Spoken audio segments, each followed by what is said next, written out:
तीन भुवन में सार वीतराग विज्ञान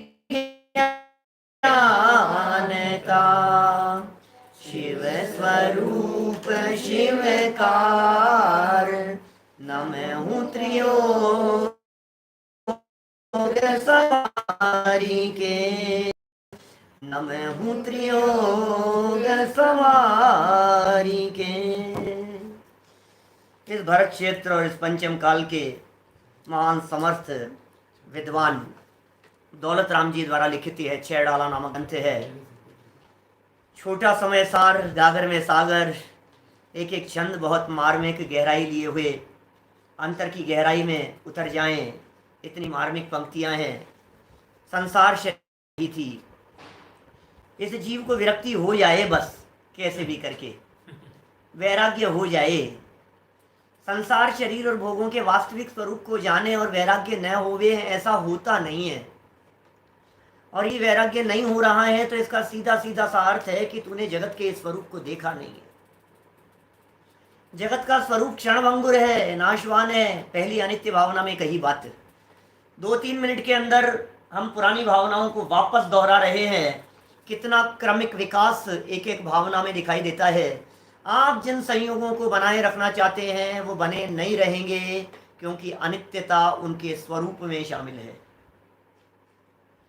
उनका पर्याय स्वभाव यह बतलाता है कि वस्तु परिवर्तनशील है। नंबर 1 अनित्य। बचा लूंगा, नहीं बचा पाएगा, अशरण नहीं बचेगी, कोई बात नहीं, जब तक है तब तक सुख भोग लूंगा। बोले सुख नहीं है, संसार भावना। सुख भोगने के प्रयत्नों में कर्म बंधेंगे, बोलता है मिल बांट के भोग लूंगा। एकत्व भावना खड़ी हो गई, बोले मिल बांट करके भोगने का यहाँ कोई चांस नहीं है। ये साहब क्या बात कर रहे हो? कितनी चीजें ऐसी हैं जिनको हम मिल बांट करके भोगते हैं। किसी एक व्यक्ति का देहांत होता है, स्वर्गवास होता है, तो पूरे परिवार के ऊपर संकट नहीं आता है क्या? आप क्या बात कर रहे हो? सब मिल बांट करके तो भोग रहे हैं। ऐसे प्रश्न करते हैं लोग, ऐसी जिज्ञासा होती है लोगों के मन में, सब तो मिल बांट करके भोग रहे हैं, आप कैसी बात कर रहे हो? नहीं भाई, हर व्यक्ति अपने अपने उदय को भोगता है, हर व्यक्ति अपने अपने द्वारा किए गए कर्म को भोगता है। आप अकेला अवतरे मरे अकेला, शुभ अशुभ कर्म फल जेते, भोगे जिए एक ही। अकेले अकेले ही भोगना होता है, एकत्व भावना के माध्यम से बतला दिया गया। फिर कहा साहब कोई बात नहीं, क्या बात कर रहे हो आप, नहीं देंगे साथ। मान लिया कि साथ नहीं देंगे, हैं तो अपने, हैं तो अपने। तो 5वीं भावना जिसकी कल हमने आपके बीच में चर्चा की थी, सुनो, जहां देह अपनी नहीं, क्या जल पैजियो जिए तन मेला, पे भिन्न भिन्न नहीं भेला। प्रकट है ये सारे के सारे, तू क्या बात कर रहा है? अपने हैं, शरीर ही अपना नहीं है। बोलो, इतनी बातें कल तक 5 भावनाओं के माध्यम से बतला दी गई थी। अब ये कहता है कोई बात नहीं, नहीं है ना शरीर मेरा, तुम कह रहे हो ना संयोग नहीं है क्योंकि शरीर नहीं है। शरीर कैसे नहीं है यार?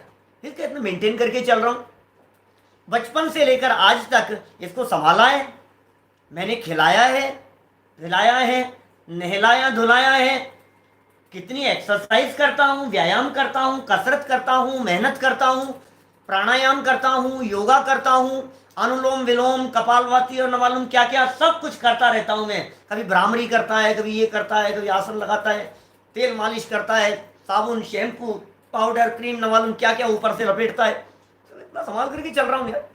ये इतना सुंदर शरीर को ऐसी थोड़ी ने मेंटेन करता हूँ भाई साहब इसको। आप कह रहे हो ये मेरा नहीं है, ये तो अपना है। तो फिर आचार्यों ने कहा तू एक बार जिसके प्रति प्रीति कर रहा है उस देह के स्वरूप को गहराई से देख ले।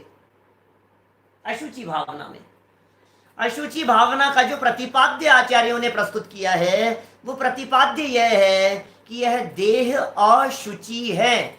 शुचि माने होता है पवित्र, और अ लगा दिया गया, अशुचि पवित्र नहीं है। अशुचि माने मलिन है, दुर्गंधित है। ये जो हमारा शरीर है ये दुर्गंधित शरीर है, ये मलिन शरीर है, इस शरीर के स्वरूप का चिंतन करे तो देह के प्रति अपनापन टूटे बिना न रहे। देह से अपनापन टूटेगा तो देहातीत भगवान आत्मा के प्रति अपनापन जुड़ेगा। देह के प्रति अपनापन तोड़ना और अपने में अपनापन लाना हो गया धर्म, बस। अब सारी दुनिया धर्म के नाम पर क्या क्या कर रही है मुझे नहीं मालूम, मैं निषेध भी नहीं करता हूं। आप खूब पूजन करो, खूब भक्ति करो, खूब आराधना करो, खूब पूजन प्रक्षाल करो, खूब स्वाध्याय करो, माला फेरो, जाप करो, तुम्हें जो करना है सो करो। लेकिन यदि शरीर को अपने आत्मा से भिन्न नहीं समझा, अपने आप को देह से भिन्न नहीं समझा, तो सारा किया धरा सब बराबर है। ये देह के प्रति अपनापन नवीन देह धारण का कारण बनता है। नया नया शरीर क्यों मिलता है, ये जन्म मरण क्यों होता है, वापस शरीर क्यों मिल गया, वापस संसार परिभ्रमण क्यों होता रहा। शरीर के प्रति अपनेपन की बुद्धि नया शरीर धारण करने का हेतु बन जाती है। कैसे तोड़ें साहब, शरीर के प्रति अपनापन कैसे तोड़ें? स्वरूप देख क्या कह रहे हैं यहाँ, देह का स्वरूप बतला रहे हैं। गहराई से विचार करना इस देह के स्वरूप के बारे में। देखो जरा यहाँ बतलाते हैं, 5वीं ढाल है और छंद नंबर 8 है, 8 नंबर का छंद है। शब्द थोड़े से पुरानी भाषा के हैं, लेकिन उपयोग एकाग्र करके जब आप देखेंगे आपको समझ में आएगा कि इसकी वस्तु स्थिति क्या है।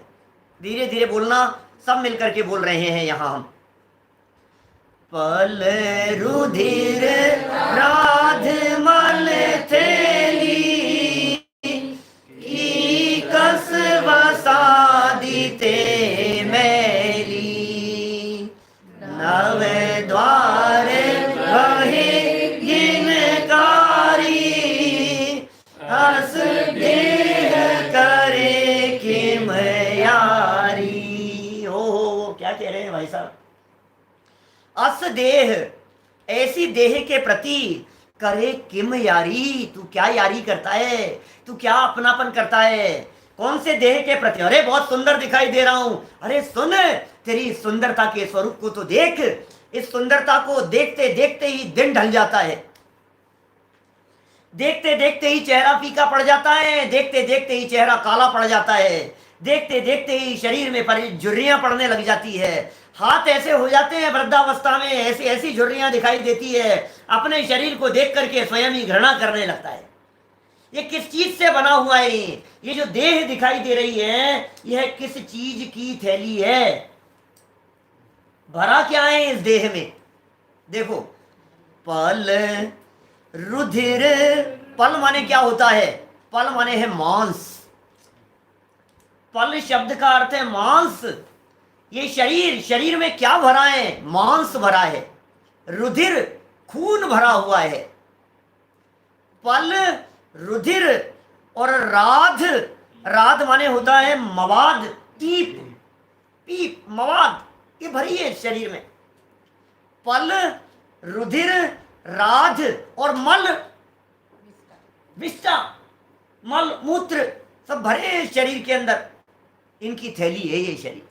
अब बोलो, जो शरीर ऊपर ऊपर से देखने पर इतना चिकना चुपड़ा दिखाई देता है, जिस शरीर को देख करके अरे आईने के सामने जाकर के खड़ा होता है तो अपने आप के बारे में ऐसा समझता है जैसे कामदेव से कम नहीं हूं मैं, इतना सुंदर मैं भी क्या लगता हूं। छोटे छोटे से बच्चे, अभी 5-5, 7 साल के बच्चे आईने के सामने खड़े होकर के ऐसे कंगा लेकर के ऐसे हीरो बनते हैं ऐसा दिखता है मेरे जैसा कोई दूसरा सुंदर नहीं दिखाई दे रहा है। अरे भाई तू सुन तो सही, ये शरीर देखो क्या, कैसे पता लगे थैली में क्या है? भाई साहब, श्रीमद राजचंद्र जी ने एक एग्जाम्पल दिया। उन्होंने कहा, एक प्रश्न उठाया इस तरह का किसी ने कि भाई एक बात बतलाओ हमारे को, ये व्यक्ति शरीर को क्यों संभालता है और आत्मा को क्यों नहीं संभालता है, क्या करना चाहिए? तो भाई इस जीव की उल्टी मान्यता है। एक उदाहरण देकर के उन्होंने बात कही, हमें ये बतलाइए कि आप बाजार से 2 बर्तनों में, एक में घी लेकर के आ रहे हैं और एक में छाछ लेकर के आ रहे हैं। बोलो, 2 बर्तन है, एक में घी है और एक में छाछ है या पानी है, और यदि आपके झटका लगा तो आप किसे संभालेंगे? घी को संभालेंगे, पानी को नहीं, छाछ को नहीं कि नहीं?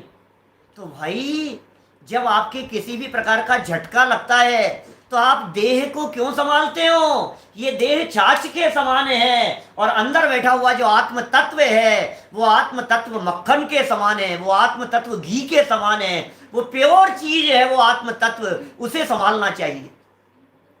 इसलिए जितने ज्ञानी धर्मात्मा पुरुष हैं वे ज्ञानी धर्मात्मा पुरुष देह भले ही बनी रहे, शरीर भले ही बना रहे, लेकिन शरीर के रहते हुए भी शरीर से भिन्न आत्म तत्व को देखते हैं। किस चीज की थैली है? जो चीज बाहर निकलती है उससे अंदाजा लगता है। एक व्यक्ति बाजार से लेकर के आ रहा था दूध लेकर के चल रहा था बच्चा, अब ऐसे हिलता डुलता हुआ चल रहा था और दूध नीचे डुल रहा था। तो किसी सज्जन ने कहा, अरे बेटा देख करके चल, दूध डुल रहा है, देखता नहीं है? तो क्या बोला वो, नहीं अंकल दूध नहीं डुल रहा है, वो तो दूध वाले अंकल ने जो पानी मिला दिया था ना वो पानी डुल रहा है।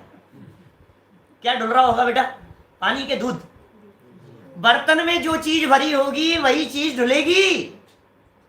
इसी तरह से कह रहे हैं, इस शरीर में से जो चीज डुलती हुई नजर आ रही है, जो चीज निकलती हुई नजर आ रही है, उससे अंदाजा लगाया जा सकता है कि अंदर क्या भरा हुआ है, देह में क्या भरा हुआ है। ये कह रहे हैं भाई साहब, पल, रुधिर और राध। पल शब्द का अर्थ क्या किया? मांस। रुधिर खून, पल रुधिर राध, राध माने पीप मवाद, और मल इनकी थैली है भरी हुई, विष्टा की भरी हुई थैली है।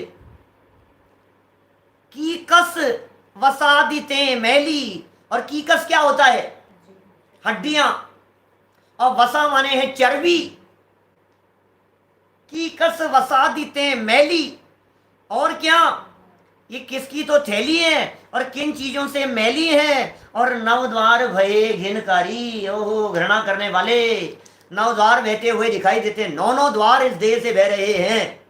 कान के मल, आंखों का मल, देखो कान के मल से ज्यादा खतरनाक है आंखों का मल।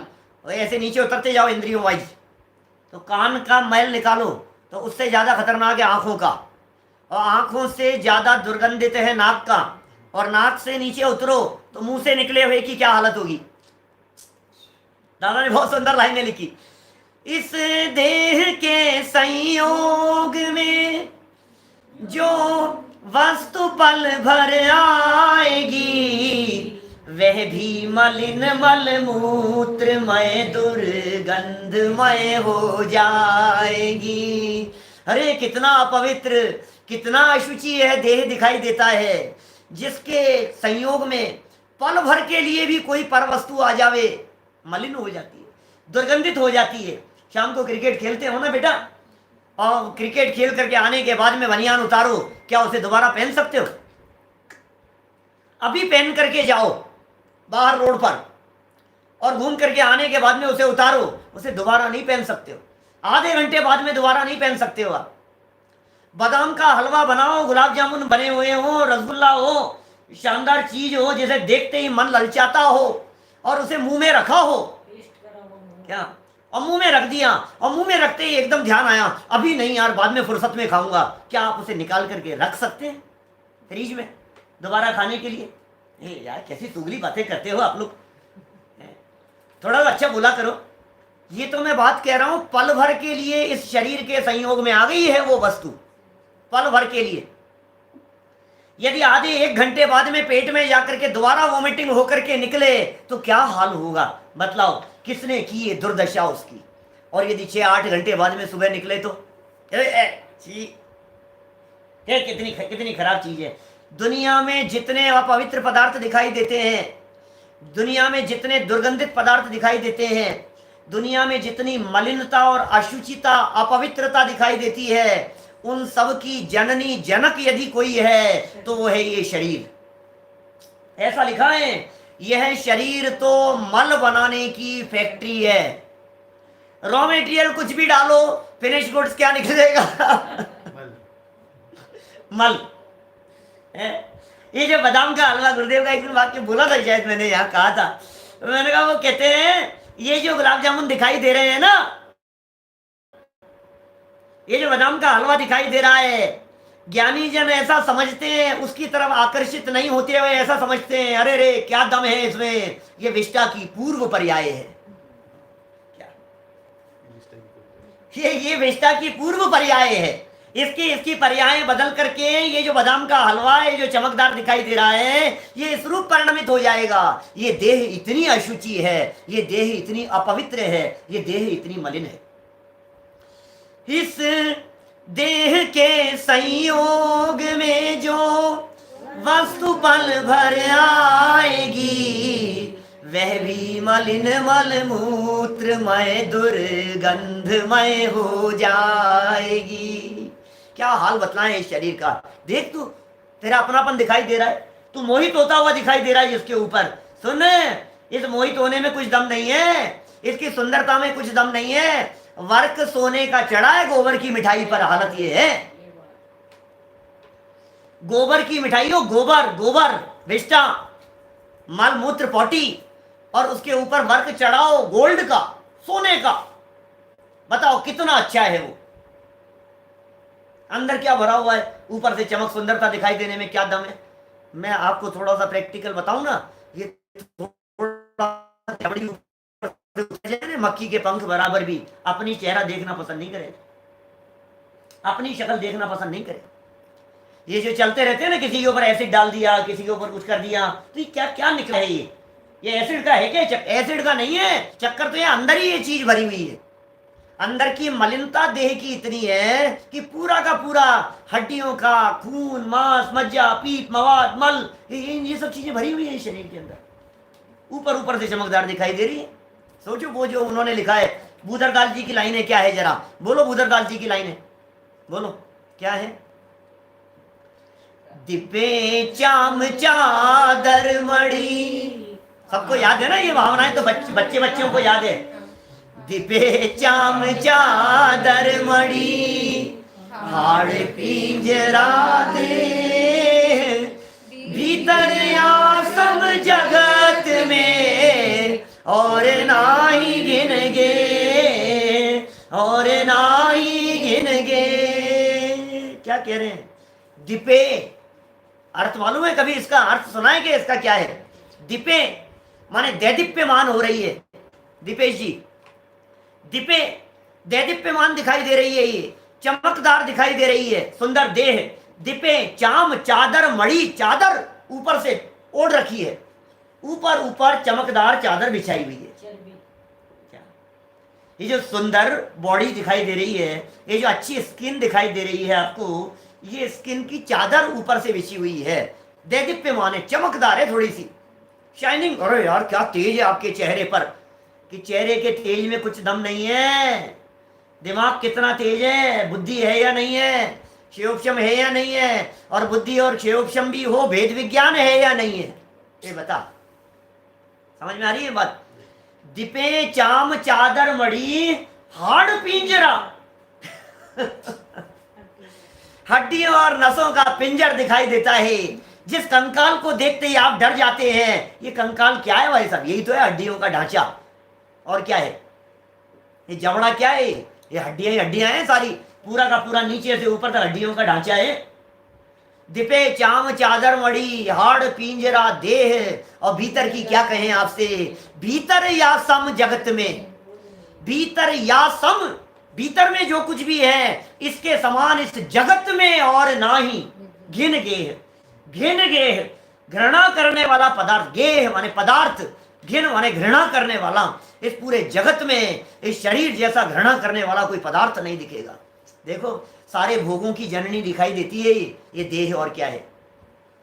शरीर शरीर के पीछे भागा जा रहा है ना, देह देह के पीछे भागा जा रहा है। स्त्री की देह देखता है, पर स्त्री की देखता है, पर पुरुष की देखता है। सुंदर शरीर को देखते ही मन आकर्षित होता हुआ दिखाई देता है। अरे सुंदर शरीर के पीछे की यदि तू वास्तविक स्थिति को जान लेवे, तो इस घृणास्पद देह के प्रति अपनापन नहीं हुए थे।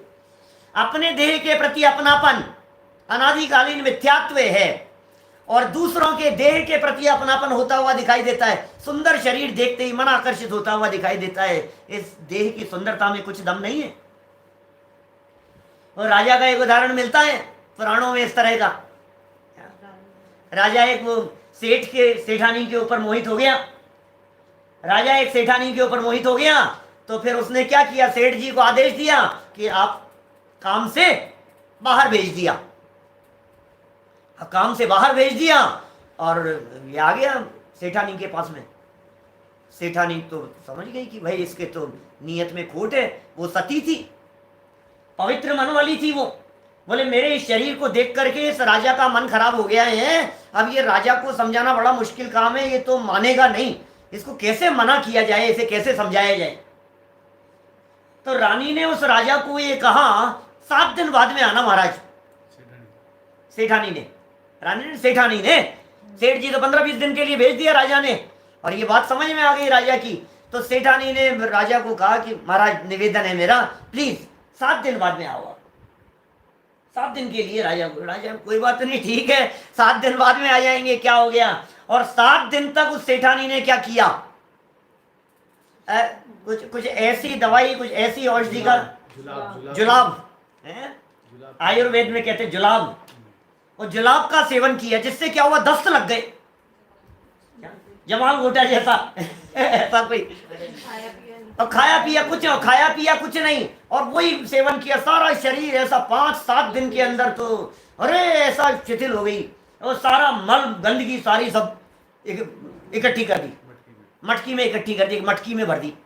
देह का जितना भी निकलता गया ना मल, उन सबको इकट्ठा कर दिया मटकी में, और शरीर ऐसा हो गया 7 दिन के अंदर तो ऐसा हड्डियां निकल गई, ऐसी ऐसी दुबली पतली हो गई। और 7 दिन बाद में महाराजा आए।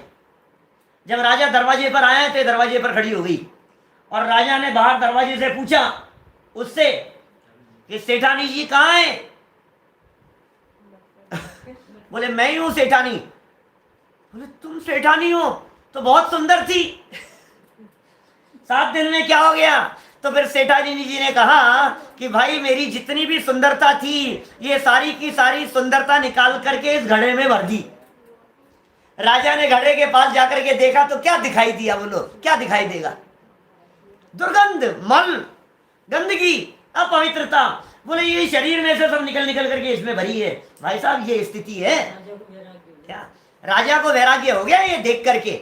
आप जिस शरीर के ऊपर मोहित होते हुए दिखाई दे रहे हैं, आप जिस शरीर की सुंदरता के ऊपर आकर्षित होते हुए दिखाई दे रहे हैं, जिसके लिए आप अपने मनुष्य जीवन के दुर्लभ अमूल्य क्षणों को बर्बाद कर रहे हैं, आप जान रहे हैं इस देह की क्या हालत है और क्या हालत होने वाली है।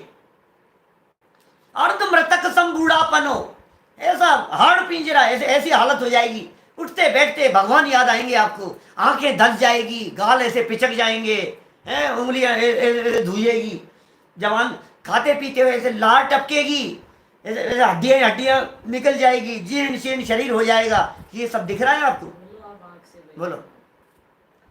जब आंख पे पड़ेगा जाला, ये वृद्धावस्था का स्वरूप है। वृद्धावस्था के स्वरूप के संदर्भ में 4 लाइनें। जब आंख पे पड़ेगा जाला, मोतियाबिंद, जब आंख पे पड़ेगा जाला और नाक से बहेगा नाला, बोलो। बुढ़ापे की दशा का चित्रण कर रहे हैं। ये जीव ये कहता है मैं बुढ़ापे में करूंगा धर्म, उस समय करूंगा धर्म। बुढ़ापे की स्थिति कैसी है, जब आंख पे पड़ेगा जाला और नाक से बहेगा नाला, लाठी से पड़ेगा पाला और कानों पर पड़ेगा ताला। क्या समझ में आ रही है बात, क्या क्या कह रही। आंख पे पड़ेगा जाला, नाक से बहेगा नाला, कानों पे पड़ेगा ताला और लाठी से पड़ेगा पाला, और 5 ही इंद्रियों का निकलेगा दीवाला। ऐसी दशा में क्या करेगा लाला, क्या तो क्या करेगा ऐसी दशा में लगता है ऐसी दशा में तब करूंगा नहीं, बुढ़ापे में करूंगा धर्म में, तो बुढ़ापे में करूंगा। और दिन रात मर पच रहा है किस देह के लिए, इस शरीर के लिए दौड़े जा रहा है, भागे जा रहा है, सुबह से शाम तक लगा हुआ है, गधे जैसे घिस रहा है इस शरीर के पीछे। सुबह मॉर्निंग वॉक से लेकर के खाना पीना, नहाना धोना, ब्रेकफास्ट, नाश्ता, हर चीज में यही है। और तुझे मालूम है इस देह के पीछे बर्बाद क्या हो रहा है, तेरे दुर्लभ क्षण बर्बाद हो रहे हैं मनुष्य जीवन के। जुगल जी बाबू जी की बारे भावना की पंक्तियां पढ़ो जरा, देव शास्त्र गुरु पूजन की है, देव शास्त्र गुरु पूजन की जयमाला की पंक्तियां हैं, केवल रवि किरणों से वाली पूजन में। बोलो जरा, जिसके श्रृंगारों में मेरा यह महल जीवन घुल जाता, अत्यंत अशुचि जड़ काया से इस चेतन का कैसा नाता हो। जिसके श्रृंगार कर रहा है, ओ श्रृंगार कर रहा है, सज धज करके आया है, सज रहा है, संवर रहा है, बाल बना रहा है और गोरे बालों को काला करने की कोशिश कर रहा है। बोलो क्या करें, सफेद बालों को काला करने की कोशिश कर रहा है और काली चमड़ी को सफेद करने के प्रयासों में लग रहा है। मुझे यही समझ में नहीं आता है कि काला रंग पसंद है कि गोरा पसंद है, बतलाओ। दांत सफेद पसंद है, बाल काले पसंद है, बाल काले पसंद है, चेहरा गोरा पसंद है, ज्यादा गोरा हो जाए तो नापसंद है। अरे तेरी पसंद समझ में नहीं आती है, तू जैसा है उसे वैसा स्वीकार क्यों नहीं करता है? क्या ये शरीर मैं नहीं हूं? सारा का सारा जीवन सुबह उठने से लेकर रात को सोते समय तक दिन रात भागे जा रहा है। ये लग रहा है इस शरीर के पीछे ऐसे लगाता है, कोशिश कर रहा है, घिस डाले खूब साबुन तेल शैम्पू लगाता है, बहुत पॉलिशिंग में लग रहा है और इतना भर भर करके, जितना ज्यादा और ज्यादा तेल, थोड़ा तेल और थोड़ा सा शैम्पू और लो, थोड़ा सा साबुन। कौन से वाले से गोरे होते हैं भाई साहब? कौन सा वाला बता दूं ना थोड़ा सा गोरे होने का उपाय? फेयर एंड लवली से। बाल वही तो हालत है सारी की सारी, क्या बताएं बेटा। जिसके श्रृंगारों में मेरा, ये श्रृंगार में, खाने में, पीने में, नहाने धोने में, उठने बैठने में, एक्सरसाइज करने में, प्राणायाम करने में, कमाता किसके लिए है बता? ये तो बता किसके लिए कमा रहा है, किसके लिए भागे जा रहा है, किसकी संभाल के लिए हो रहा है ये सब कुछ? देह, बस देह के प्रति यदि अपनापन टूट गया तो फिर सारा काम सब सही हो गया, समझ लो आप। जिसके श्रृंगारों में मेरा यह महंगा जीवन घुल जाता, घुल गया है, ये बर्बाद हो गया है, ये धुल गया है, बह गया है, घुल गया है। ये महंगा जीवन, ये जीवन बहुत महंगा है, ये जीवन बहुत दुर्लभ है। इस जीवन के एक एक क्षण इतने दुर्लभ है, इतने बहुमूल्य है, हम क्या कहें। खोवत करोड़न की एक एक घड़ी है, एक एक घड़ी करोड़ों की है। एक दिन सुनाया था कि शायद छंद मैंने, काहू घर पुत्र जायो, काहू के वियोग आयो, काहू राग रंग, काहू रोआ रोई करी है। सुनाया था शायद। जहां भान उगते ऊंचा है गीत गान देखे, सांझ समय ताही थान हाय हाय परी है। और ऐसी जग रीति को न देख भय भीत होए, हा नर मूड तेरी मति कौन हरी है। मनुष्य जन्म पाए, मनुष्य जन्म प्राप्त किया है तूने, सोने में दिन जा रहा है तेरा। दिवस गवायो आए कर, रात गवाई सोए, और भोंदू के भोंदू रहे, चले घाट की खोए। क्या हम तो जैनी है ना भाई साहब? दिन में बनाते हैं, दिन में खाते हैं, दिन में पकाते हैं, सारा दिन किस में निकल जाता है? आज पापड़ बन रहे हैं, आज बिस्किट की तैयारी हो रही है, आज शाम को पपड़ी चाट बनेगी, आज गोलगप्पे बनवा लें, तैयारी चल रही है उसकी दिन भर। क्या चल रहा है भाई साहब? दिन भर लगा रहता है इन चीजों के अंदर, सुबह से लेकर के शाम तक खाना खाना खाना। सुबह का खाना निपटता नहीं है और खाते खाते ही पूछ लेते हैं, बोलो जिया जी शाम को क्या खाओगे? बोलो शाम की क्या तैयारी है? मैंने सुबह से शाम तक खाना खाना खाना यही तो लगा रहता है, दिन रात इसी इसके पीछे लगे हुए हैं भाई हम, खाने खाने में सारा जीवन। दिवस गवायो खाए कर, खाने खाने में लगाए, और रात सोने में। दिन तो खाने खाने में निकल गया, अब ब्रेकफास्ट का टाइम हो गया, अब लंच का टाइम हो गया, अब टी टाइम है, अब फ्रूट्स का टाइम हो गया है, अब खाने का टाइम हो गया है। हर चीज बार बार में एक के बाद एक सारा दिन खाने खाने में निकल जाता है। खाना बनाना है, यही सारी राजनीति चल रही है। अभी तो घर में बैठे बैठे जेंट्स का भी यही काम दिखाई दे रहा है, घर घर में तो खाना और बनाना इसमें लग रहा है, और रात सोने में निकल गई है। और तू तो भोंदू है, गांठ के वर्ष मिले थे, जीवन मिला था, चले गांठ की खोए। ये मनुष्य जीवन के दुर्लभ अमूल्य क्षण बर्बाद करने योग्य नहीं है। जिसके श्रृंगारों में मेरा यह महंगा जीवन, बहुत महंगा है, बहुत महंगा है ये जीवन।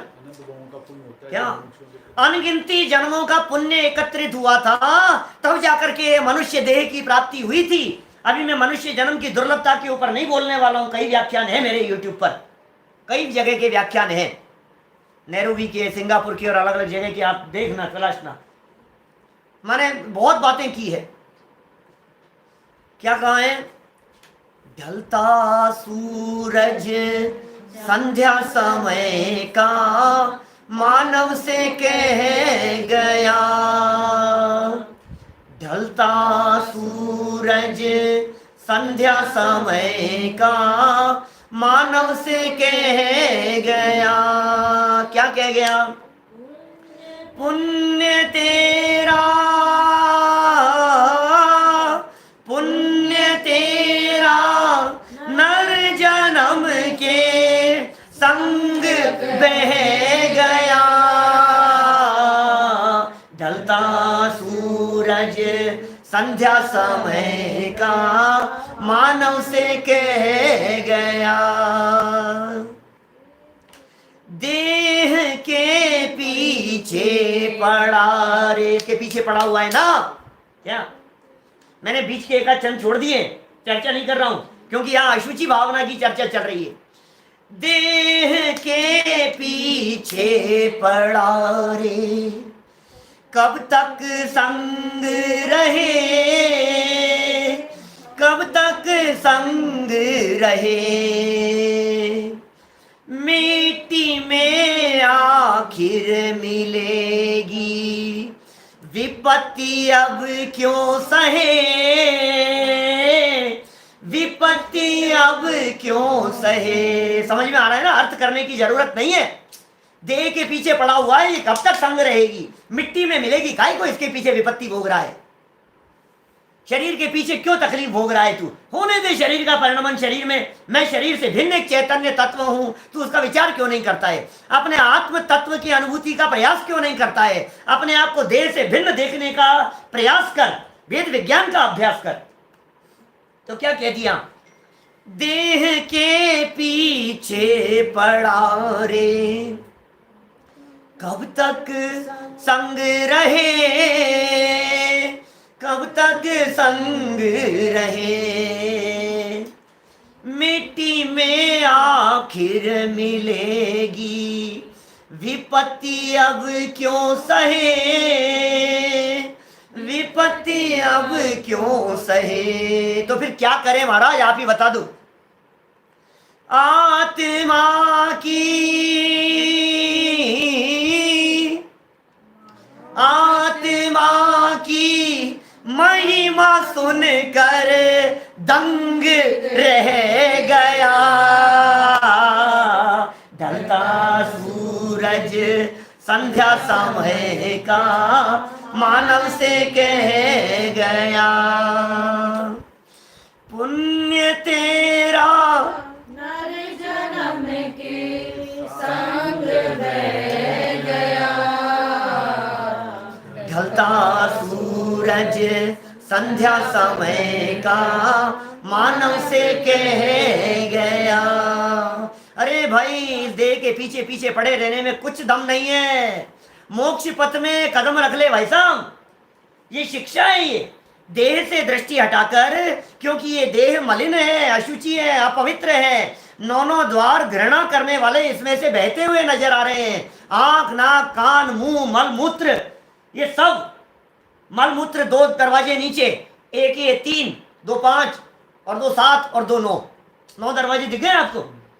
शरीर में 9 दरवाजे दिखाई दे रहे हैं, और 9 के 9 दरवाजे जितने हैं, उन सारे दरवाजों में से अशुचिता और अपवित्रता ही बह रही है, गंदगी बह रही है। 2 कान, 2 आंखें, 4 हो गई, 2 नाक, 6 हो गया, 1 मुंह, 7, और 1 मल और मूत्र द्वार, 9। इन 9 द्वारों से निरंतर क्या बहता हुआ नजर आ रहा है? क्या करें? उपाय बतलाओ, आप क्या करें? ये उपाय बतलाओ। सुने, देह की अशुचिता और अपवित्रता को देख करके रंच मात्र भी उदासीन होने की जरूरत नहीं है, क्योंकि जितनी अशुचिता और अपवित्रता की चर्चा की गई है यह मेरी नहीं है। खेल खत्म। शरीर कितना भी मलिन हो, शरीर कितना भी दुर्गंधित हो, शरीर सड़ रहा है, कुष्ठ रोग हो गया है, दुर्गंध बह रहा है, पीप और मवाद झर रहा है इस देह से, लेकिन उसके बावजूद भी, कोढ़ हो जाने के बावजूद भी इस शरीर के भीतर एक तत्व बैठा हुआ है जो परम पवित्र तत्व है, जो देह से अछूता है, जो देह के भीतर रहता हुआ भी देह को टच नहीं करता है। एक ऐसा तत्व, अछूता रहने वाला तत्व है वो अपना आत्म तत्व, उसकी तरफ दृष्टि दे। बाहर में ऊपर की थैली को देखने की जरूरत नहीं है, थैली गंदी है। बहु देह मैली सुगुण थैली, उत्तम शौच धर्म का अर्घ है, वो है ना, ऊपर अमल मल भरियो भीतर कौन विधि घट शुचि कहे, बहु देह मैली सुगुण थैली शौच गुण साधु लहे। 10 लक्षण धर्म की पूजन ध्यानत राय जी की उत्तम शौच धर्म के अर्घ के अंदर कहते हैं ऊपर से तो अमल भरा है, ऊपर से तो अमल है, और मल भरियो भीतर गोल्ड का है, डायमंड जड़े हुए हैं, घड़ा है, कितना सुंदर है ना, लेकिन सुनो अंदर मल भरा हुआ है। रख लो आपके बेडरूम में, किचन में रख लो, कि नहीं, कहाँ रखोगे बताओ। इस देह की हालत ऐसी है। लेकिन फिर भी ध्यानत राय जी ने 2 शब्द मार्मिक कह दिए।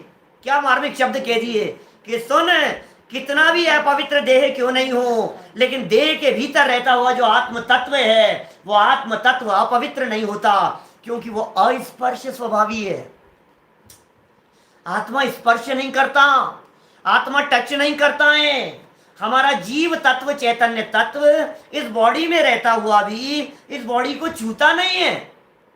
जब वो इस देह से निकल करके बाहर जाता है तो कलरफुल होकर के नहीं निकलता, वो रेड होकर के नहीं जाता है, ये अशुचि और मलिन नहीं दिखाई देता है बिल्कुल भी। इसका मतलब दुर्गंधित वस्तुओं के संयोग में रहने पर भी अपना चैतन्य तत्व अमल है, निर्मल है, और जो भेद विज्ञानी ज्ञानी जीव होते हैं वे भेद विज्ञानी जीव अपने आप को शरीर से भिन्न अनुभव कर लेते हैं। श्रीमद राजचंद्र जी साहब की पंक्तियां हैं बहुत सुंदर। देह छता जैणी दशा वर्ते देहातीत, ते ज्ञानी ना चरण मा हो वंदन अगणित। देह हो तो हो, शरीर बना रहे भाई साहब, केवल ज्ञान हो जाता है। इस काल में भले ही नहीं हो, लेकिन ये देह के बने रहने पर भी केवल ज्ञान हो जाता है। शरीर बना रहे हैं और भगवान बन जाता है। बोलो, इसका मतलब जो शरीर है, ये शरीर की मलिनता हमारे को भगवान बनने से रोक नहीं सकती है। क्या फर्क पड़ गया है, किसकी तरफ दृष्टि दे रहा है? यहाँ तो शरीर के प्रति नाता तोड़ने के लिए, शरीर के प्रति अपनापन तोड़ने के लिए, शरीर के प्रति जो मैं मरे जा रहा है, मैं करता हुआ बकरी की तरह मैं करता रहता है। मैं ऐसा, मैं ऐसा, मैं ऐसा, मैं गोरा हो गया, मैं काला हो गया। नहीं भाई, मैं इनसे भिन्न हूं। गोरा काला जो भी दिखता चाम है, मोटा पतला होना इसका काम है। मैं कैसा हूं? सब शरीरों से रहित मैं आत्मा, आत्मा हूँ, आत्मा हूँ, आत्मा। मैं तो इन सारे शरीरों से रहित हूँ भाई। मैं वो आत्म तत्व हूँ, मैं वो भिन्न तत्व हूँ, मैं वो परम पवित्र तत्व हूँ जो देह की अपवित्रता से अपवित्र नहीं होता है। जाओ, मलिन हो जावे तो घृणा करने की जरूरत नहीं है, दुर्गंधित हो जावे तो ज्यादा नाक मुंह सिकोड़ने की जरूरत नहीं है, और बहुत सुंदर दिखाई देवे तो घमंड करने की जरूरत नहीं है, क्योंकि सुंदरता में बदसूरती और बदसूरती के पीछे सुंदरता, ये सब चीजें चलती रहती है आपस में। सुंदर दिखाई दे रहा है, देखते देखते ढल गया। अब बोल, अब क्या कर रहा है? ये फोड़े फुंसियां फूट पड़ी अंदर से और निकलने लग गया। अब बताओ क्या करें? अरे यार, ये पता नहीं क्या हो गया यार, हैं? ये क्या हो गया? ये बहुत खराब हो गया, ये कैसे निशान पड़ गया? और फिर रोजाना ऐसे ऐसे आईने के सामने खड़ा होता है और ऐसे ऐसे लगाता है ये सही हो जाए, ये सही हो जाए। अरे अंदर ये भरा हुआ है कितने सही करने के चक्कर में लग रहा है तू? नाता तोड़ दे इसके साथ में, अपनापन तोड़ दे इसके साथ में, और जो अपनापन करने योग्य है उसके साथ में अपनापन कर ले, निहाल हो जाएगा। मोक्ष मार्ग में कदम बढ़ जाएंगे, भगवान बनने की दिशा में तेरे चरण बढ़ जाएंगे, ये काम हो जाएगा। ये इतना बड़ा काम है देह के प्रति नाता तोड़ना। इसलिए यहाँ कितने कठोर शब्दों में कहें भाई साहब, इससे ज्यादा और क्या कहें बतलाओ। पढ़ो जरा लाइनें, दौलत राम जी ने क्या लिखा है। पल रुधिर राध मल तेली की कस वसादिते मैली, नव द्वार बहे घिनकारी, अस देर करे मैयारी। क्या कह रहे हैं? पल शब्दों के अर्थ याद हो जाने चाहिए, शब्दों के अर्थ, तभी तो गुनगुनाने पर मजा आएगा। पल माने क्या है? मांस, रुधिर खून रक्त, राध पीप, याद कर बेटा, ऐसे थोड़ी नहीं चलेगा।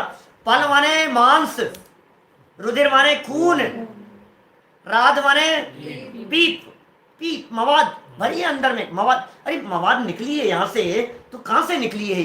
अंदर भरी थी तो निकली है ना, अंदर नहीं होगा तो बाहर निकलेगा कहाँ से? पल रुधिर राध और मल और थैली, और कीकस माने हड्डियां, और वसा माने चर्बी, इनसे मैली है। हड्डियां हैं, चर्बी है, नसें हैं, इनका जाल बिछा हुआ है अंदर में, इन सब से मैली है। और 9 द्वार बह रहे हैं। वे कैसे हैं वे द्वार? बोले घिनकारी हैं, घृणा करने वाले हैं, नाम लेने मात्र से हमारे को अच्छा नहीं लगता है, ऐसे घृणा करने वाले दिखाई देते हैं। तो क्या कह रहे हैं? अस देह करे किम यारी, इस देह के प्रति तू क्या यारी करता है? मर जाऊंगा साहब, मर जाऊंगा साहब, बचा लो साहब, ये देह बनी रह रहे। तू छोड़ यार, इस देह के बारे में क्या विचार कर रहा है? सब शरीरों से रहित तेरा आत्म तत्व है। औदारिक शरीर है, ये भी ऐसा ही है। वैक्रियक शरीर में भी कुछ दम नहीं है। आरक तेजस कार्मण, 5 प्रकारों के शरीर से रहित, 5 प्रकार के शरीर कहे हैं आगम में। 5 प्रकार के शरीर पुद्गल हैं, पौद्गलिक हैं, जड़ हैं, और मैं चेतन तत्व हूं। समझ में आ रही है बात? हमने शायद ये थोड़ी बहुत चर्चा आपके बीच में कहाँ की थी? निर्वी चिकित्सा अंग की चर्चा करते समय ध्यान आ रही है कि आपको? थोड़ी सी चर्चा, तीसरी डाल जिस समय हमने अभी थोड़े दिन 10-15 दिन ही तो हुए होंगे, और क्या है, 15 दिन पुरानी बात होगी, 15-20 दिन पहले हमने जब आपको सम्यक दर्शन के 8 अंगों की बात कही थी, तो कहा था कि घृणा मत करो इस देह के प्रति। ज्ञानियों के मलिन शरीर को देख करके रंच मात्र भी घृणा मत करना, क्योंकि इस शरीर की तो हालत ऐसी है, बिगड़ना है। देह के प्रति तेरा अपनापन, मैं कभी कभी ऐसा कहता हूं, वन साइड प्रेम है। क्या सब समझ में आई क्या? शरीर के प्रति अपनापन, मेरा शरीर के प्रति, मैं हूं ये, और ये है शरीर, ऐसा मान। इधर आत्मा, सुबह भी तो इधर ही था ना आत्मा, सुबह के प्रवचन में 47 नंबर मोक्षला प्रकाशक, इधर आत्मा और इधर शरीर। अब इस आत्मा ने किया शरीर के प्रति अपनापन, एक साइड। मुझे बताओ, शरीर ने इस आत्मा को कितना अपना माना? कि साहब शरीर तो आत्मा को अपना मानता ही नहीं है। तो शरीर आत्मा को अपना नहीं मान रहा है, आत्मा शरीर को अपना मान रहा है। इसका मतलब दोनों साइड प्रेम नहीं है, सिंगल साइड चल रहा है। और जब प्रेम की धारा सिंगल साइड चलती है तो अत्यंत तकलीफ प्रदान करने वाली होती है। दोनों तरफा प्रेम नहीं है, तो एक तरफ का प्रेम क्या होगा? ये तकलीफ देने वाला होगा भाई साहब। ये शरीर कृतघ्न है, ये शरीर धोखेबाज है, ऐसे शब्दों के प्रयोग किए आचार्यों ने। शास्त्रों के शब्द कह रहा हूं मैं। वर्णी जी का एक ग्रंथ है सहज सुख साधन, बहुत पहले, कोई 25 साल पहले पढ़ा था मैंने।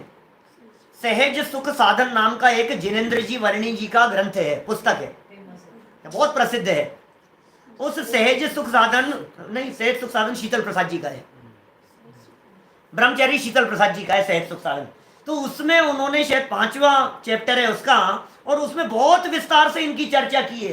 शरीर धोखेबाज है, शरीर कृतघ्नी है, संभालते संभालते भी बिगड़ेगा, अंत समय में साथ छोड़ देगा, इसका हाल ही ऐसा ही है, खटिया पकड़ लेगा, और तू कह रहा है कुशल मंगल तो है। और सुनाओ, देखो आपको लाइनें सुनाता हूं मैं, उनकी भूधरदास जी की लाइनें सुनाता हूं, बड़ी गजब की है लाइनें, क्या 6 लाइनें हैं, जरा सुनो क्या कहते हैं। जो ही दिन कटे सो ही आयु में अवसी घटे, बूंद बूंद बीते जैसे अंजुली को जल है, और देह नित क्षीण होत, नैन तेजहीन होत, यौवन मलिन होत, क्षीण होत बल है, और आवे जरा नेरी तके अंतक अहेरी आवे, पर वो नजीक जात नर वो निफल है। और अंतिम 2 लाइनें ध्यान आकर्षित करते हैं। मिल के मिलापी जन पूछत कुशल मेरी, और भाई साहब क्या हाल चाल है, अरे साहब मजे में।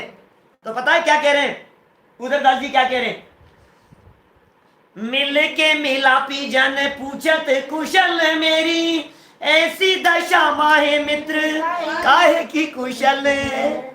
ऊपर जो वर्णन किया है लाइनों में, आंख से दिखना बंद हो गया है, धीरे धीरे ये कान के दरवाजे बंद होते चले जा रहे हैं, हाड़ पिंजरा दे हिलता डुलता हुआ नजर आ रहा है, थर थर थर थर थर कांप रहा है, जवान लड़खड़ा रही है हमारी, क्या क्या हालत हो गई है। और फिर लोग पूछ रहे हैं, बोलो बताओ पंडित जी क्या हाल चाल है, सब कुशल मंगल। तो काय की कुशल बतलाए भाई साहब कुशल मंगल है, सच में उनकी कुशल मंगल है जो अपने आप को देह से भिन्न अनुभव करते हैं, वे कुशल हैं।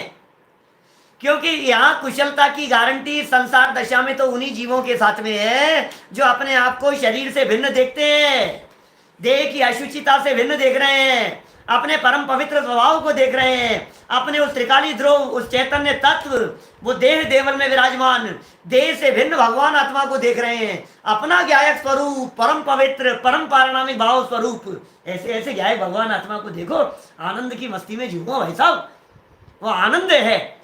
इसलिए शरीर की इतनी चर्चा जो अभी यहाँ की गई है, जितनी बातें हमने शरीर के संदर्भ में की है, उन सब के प्रति ये सारी चर्चा करने का उद्देश्य एकमात्र यह था, अंतिम शब्द दौलत राम जी के, अस देह, ऐसे देह के प्रति, ऐसे शरीर के प्रति, जैसे मानो किसी के प्रति तुम्हारे को यदि वो नफरत करवानी हो तो क्या करो बोलो।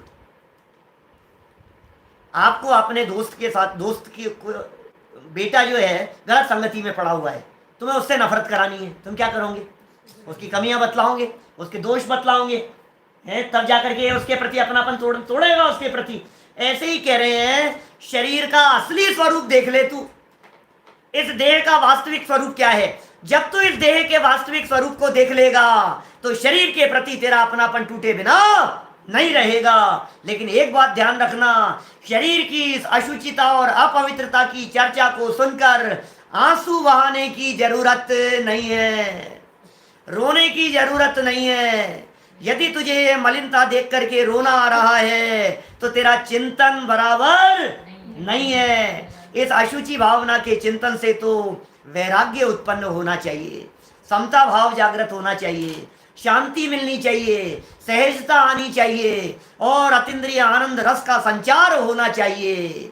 इसलिए इस देह के स्वरूप का चिंतन करते हुए देह से भिन्न अपने आत्म तत्व का लक्ष्य करके समता भाव पूर्वक हमारा ये मनुष्य जीवन सफलता पूर्वक व्यतीत हो, इसी भावना से मैं बात को यहीं विराम देता हूँ।